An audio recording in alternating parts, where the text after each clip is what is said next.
Rebecca's story.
There are many other stories out there just like Rebecca's.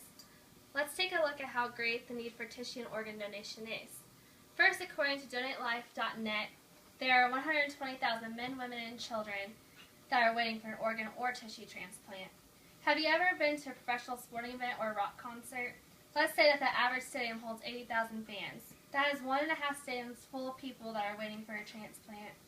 DonateLife.net also reports that in the time that it will take me to deliver this speech, that another person will be added to the transplant list.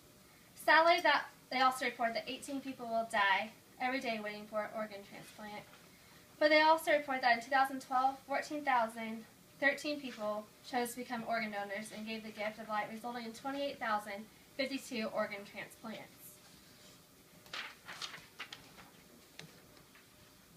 Many of you know now that the question about what I can donate and how.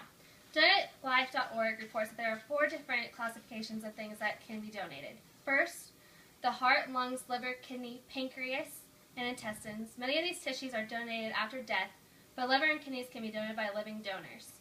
Next, tissues such as corneas, middle ear, skin, heart, valves, veins, cartilage, ligaments, and tendons can all be collected. Imagine the thought of giving a blind person the gift of sight, a deaf person the gift of hearing, of helping to ease the burn victim's pain. What an amazing gift. Blood, platelets, bone marrow, and stem cells are also reported by DonateLife.org and be in high demand and can be given by living donors locally.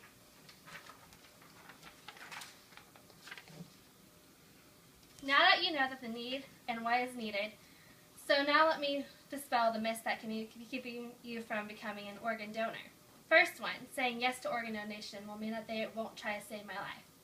Have you all heard of Mayo Clinic? World-renowned for top-notch healthcare, right? Well, the experts at Mayo say that this is absolutely false. They say when you go to the hospital for treatment, doctors focus on saving your life, not someone else's. It is only when they have determined, despite their best efforts, that they cannot save your life and that they will return to a team of doctors and nurses on the organ donation team to consider organ donation. You may also think that just because you already have an illness that this will count you out. Also not true. According to organdonor.gov, anyone regardless of age or medical history can sign up. The transplant team will determine at the individual's time of death whether organ donation is possible.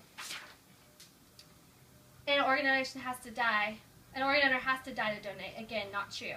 We have shown that certain organs and blood platelets and bone marrow can be donated by living individuals. You may feel you cannot have an open casket. Again, not true. Michigan Secretary of State Ruth Johnson responds, "The body of the donor is treated with respect and dignity.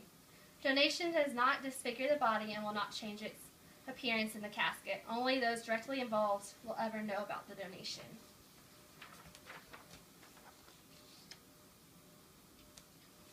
I am too old. Nobody will want my organs. Again, professionals at Mayo Clinic respond that there is no defined cutoff of age for organ donations. The decision to use organs is based on strict medical criteria, not age. Don't disqualify yourself prematurely.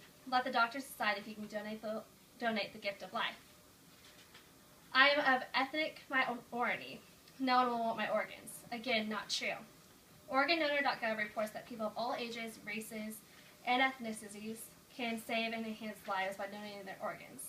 Although organ and tissue transplants are needed by people of every ethnicity, some groups like African Americans, Latinos, Asians are 3 times more likely than Caucasians to suffer from end-stage renal disease as a result of high blood pressure and other conditions that can damage the kidneys. Organ.gov reports that 35% or 95,000 people on the national waiting list for kidneys are African Americans. My family will be charged. Not true. The professionals at Mayo say that organ donors' families are never charged for donating. The family is charged for the final cost of trying to save your life, but not for the cost of organ donation.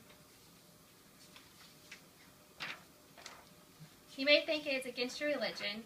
Again, the professionals at Mayo say that organ donation is consistent with the beliefs of most major religions, including Roman Catholics, Islam, most branches of Judaism, and most Protestant faiths. If you have questions about your church's beliefs, ask a member of your clergy. How can you help? You can help by simply going to the website listed on the PowerPoint. In Kansas, it's www.donatelifekansas.com. In Missouri, www.donatelifemissouri.com. This website will provide you with a quick, simple form to fill out that will register you as a donor in your state. You can also sign up to be a donor when you get your driver's license. Look for the red donor sticker on someone's license if you are wondering if they are an organ donor. State laws vary though, so the best way to make sure your wishes are known are to register with your state as a donor. Then once you've signed up as a donor, you need to let your friends and family know what your wishes are. Leave no question. In either their mind of what you would want done at the time of your death, they'll have enough to worry about whether the decisions you want to be a donor or not. Once you let your friends and family know your wishes, spread the word, tell everyone you know about the importance of becoming a donor. Quit their tears, educate them, and let them know to give the gift of life. Finally, we've talked about the need for organ donation and to help quiet your fears. You know why you should become a donor and how. Now go ahead and do it. Recycle yourself. Give the gift of life.